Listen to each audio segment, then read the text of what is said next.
guys. So, ayan. Ito ang masarap na na vinegar.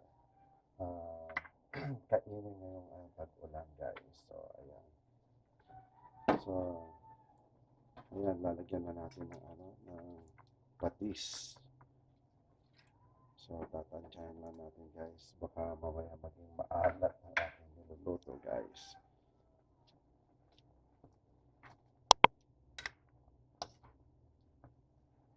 Ayan.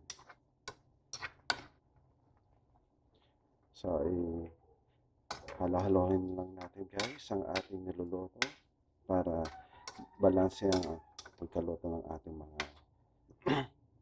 mga gulay at ang ating manok. So well, ay lalagyan na natin ang ating egg.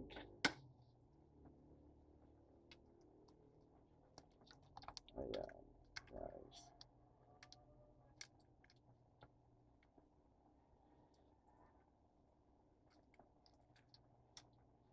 Sayang, I forget Optional naman kasi yung guys.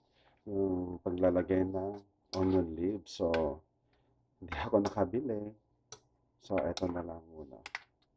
Kahit hindi na natin lalagyan ng dahon ng siling. Pero, hopefully, masarap talaga to guys.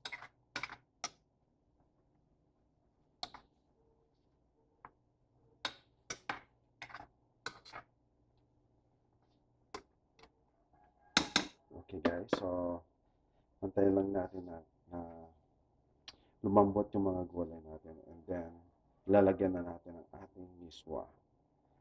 Kasi pag nilagay mo yung miswa is absorbin niya yung mga water niya, guys. So pwede na siyang pang huling ilalagay natin, guys.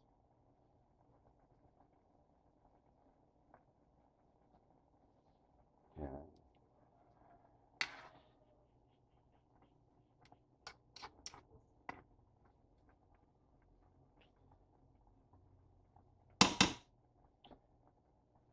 So, titikman na natin guys ang ating niluluto pag okay na siya.